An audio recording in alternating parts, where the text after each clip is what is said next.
안녕하세요. 알고보고의 김신웅입니다. 오늘은 2023년 부동산 시장이 어떻게 바뀔지, 우리에게 어떻게 다가올지에 대해서 한번 이야기해 볼 건데요. 오늘 아침 뉴스에 이런 내용이 있더라고요. 한국건설산업연구원에서 발표한 자료인데요. 2023년 주택부동산 경기가 어떨지를 전망하는 내용입니다. 지금 11월이잖아요. 이게 아무래도 연말쯤 되고 하면은 많은 전문가들이라든가 전문기관에서 내년 경기가 어떨지, 올해 경기는 어땠고 내년 경기는 어떨지를 전망하는 자료들이 나오기 시작을 합니다. 저도 그거에 굉장히 관심이 많고요. 다른 분들도 관심이 많을 것 같아서 오늘 이 자료를 한번 보고 같이 이야기해 볼까 합니다. 한국건설산업연구원은 어떤 데냐면은 우리나라 국내에 있는 건설사들이 돈을 조금씩 모아서 출자한 회사예요. 연구원이라고 볼 수 있는데, 그러다 보니까 민간 기업이죠. 아무래도 건설사들이 만든 연구원이다 보니까 약간의 건설사들 입장에서 대변이 될 수 있어요.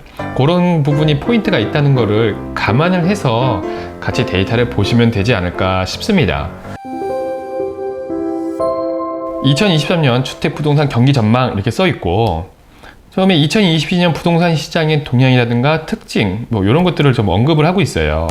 요거 잠깐 보면은, 수도권 아파트 매매 시장 장기 추이라는 요 데이터가 있거든요. 요 그래프가 크게 그려져 있는데, 보시면은 2006년 1월부터 2022년 7월까지의 자료가 그래프가 그려져 있습니다. 요 빨간색, 요 파란색, 초록색 선들이 보입니다. 이 선들이, 빨간색은 서울 매매 실거래 가격 지수고요. 초록색은 인천, 그리고 파란색은 경기 매매 실거래 가격 지수예요.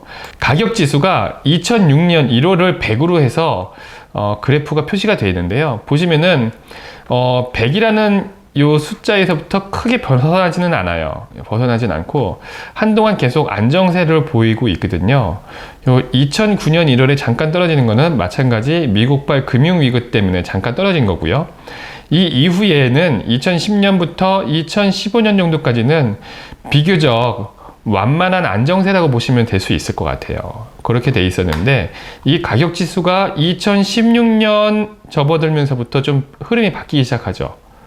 서울, 인천, 경기가 전부 다 어마어마하게 올라가고 있어요. 이게 이제 최근 부동산 거래 시장이 어땠는지를, 특히 이제 수도권, 여기는 수도권, 이 그래프는 수도권 아파트인데요. 수도권 아파트가 어떤 식으로 거래가 됐고 가격이 움직였는지를 실제로 그래프에서도 보여주고 있어요. 그랬다가 2022년 1월을 정점으로 해서 그래프가 좀 빠지고 있죠? 이렇게 쏙 내려가고 있어요. 그래프가 내려가고 있다는 게 이제 보이고 있고요. 이 하락장이 어느 정도까지 계속 지속될지를 전부 다 눈여겨서 관심 있게 보고 있는 상황이죠. 이렇게 돼 있는 거를 실제 그래프에서 보여주고 있고요.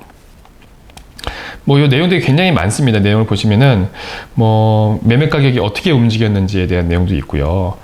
그래프들을 보시면 다 알겠지만 대부분 우상향으로, 그것도 급격한 우상향 형식으로 보여지고 있어요. 대부분 계속 그렇습니다.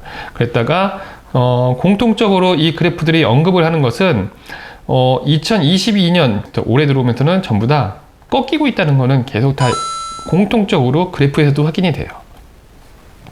그리고 요 그래프는, 요것도 잠깐 제가 언급을 하면은 수도권 아파트 전월세 시장에 대한 추이거든요.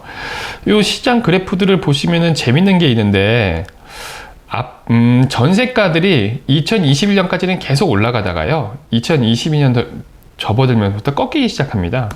꺾이기 시작하는데요. 특이사항은 요 그래프를 한번 볼까요? 법원의 등기 정보를 기반으로 해서 나온 데이터인데요. 시장의 전세와 월세 두 가지를 같이 비교하고 있는 거예요. 2015년 1월부터 2022년 7월까지인데, 보시면은 요 붉은색이 전세고요. 요 파란색이, 푸른색이 월세이거든요. 전세 확정일자 받은 사람, 월세 확정일자 받은 사람의 그래프예요. 보시면은 2015년부터 2020년까지는 꾸준히 느껴지는 게, 그림으로 봐도, 눈으로 봐도 확연히 보이죠. 이 빨간색이 요 파란색보다는 포지션이 훨씬 커요. 그런데 재밌는 거는 2020년 넘어오면서부터는 이 포지션이, 즉 월세 포지션이 점점 늘어나는 걸 느낄 수 있습니다. 이 면적이 점점 더 커지는 게 느껴지죠. 그랬다가 2022년 7월 요 근자에 와서는 전세와 월세의 비중이 거의 차이가 없습니다. 요 옆에 그래프를 보면은 점유율의 변화 추이를 볼 수 있는데 2014년 1월부터 2022년 7월까지 여기 딱 절반의 요 실선이 50%거든요. 근데 요 50%가 보면 계속 전세가 요 50%를 상회합니다. 월세보다 전세가 시장에 많이 있다는 거죠. 그랬다가 최근 들어오면서부터 요 그래프가 점유율이 꺾이기 시작해요. 그래서 지금 2022년 접어들었을 때는 오히려 전세보다 월세가 많습니다. 월세가 50%를 넘어갔어요. 보이시죠? 이 그래프도 보시면 이 끝자락이 아주 조금이긴 한데 전세 시장, 전세보다 월세가 임대 시장의 포지션을 더 많이 잡고 있다는 뜻이에요. 이거는 왜 이런 현상이 나오느냐? 이 그래프에서는 여기에서는 원인이 정확히 나와 있진 않지만 우리 뉴스에서는 잠깐 언급이 됐거든요. 최근에 금리가 계속 올라가다 보니까 전세 같은 경우도 전세 보증금을 전부 내 호주머니에서 꺼집어서 쓰지는 않거든요. 전세자금 대출을 받을 수밖에 없어요. 은행에서 전세자금 대출을 받는데 전세자금 대출 금리도 지금 계속 올라가고 있습니다.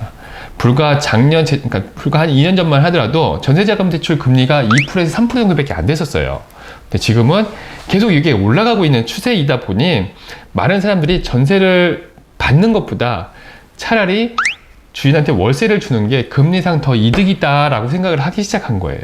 참고로 월세 시장에서는 지역마다 조금 편차가 있는데요. 서울 평균치를 제가 말씀을 드리면은 보증금 1억당 월세가 약 4.8%, 연 4.8%의 금리라고 예상하시면 비슷해요. 그러니까 1억이면은 매달 내는 월세가 약 40만 원 정도 되거든요. 지역마다 조금씩 다릅니다. 요것도 이렇게 내가 얘기했다고 다 똑같다고 생각하시면은 약간 오해가 될 수 있으니까 평균적인 어떤 감각적인 부분은 그렇게 말씀을 드릴 수 있는 건데, 은행의 대출 금리가 요 4.8% 넘어갈 가능성이 좀 높다 보니 사람들이 전세에서 월세로 갈아타는 경향이 나타나고 있는 걸 보여주는 거예요. 그리고 또 하나는 뭐냐면은 월세를 많이 쓰는 이유가 요즘 경기가 많이 어려워지면서 가게들도 어려워지기 시작했다는 게 보인다는 거예요. 전세자금 대출 받는 게 그만큼 어려워졌다라고 볼 수도 있어요. 그래서 아예 보증금이 적은 월세 시장으로 진입하기 시작했다라고 저는 판단이 되고 있고요. 그 두 가지, 금리가 올라가고 있다는 거, 경기 침체로 인해서 가게 시장이 많이 안 좋아지고 있다는 거를 요 점유율을 보여주는 그래프를 통해서 알 수 있는 거죠. 그래서 이렇게 계속 요 내용을 보시면은 어려워지고 있다는 걸 계속 언급을 하고 있고요. 집값이 빠질 것이다 라는 것들을 이야기를 해주는데요. 요거 후반부에 보면은 요런 게 나와요. 그래서 그래, 경기가 계속 안 좋아지고 2022년 어려웠다는 건 알겠어. 금리도 많이 올라갔다는 것도 알겠어. 그래서 어떻게 될 건데? 라고 나오는데요. 2023년 주택시장을 전망합니다.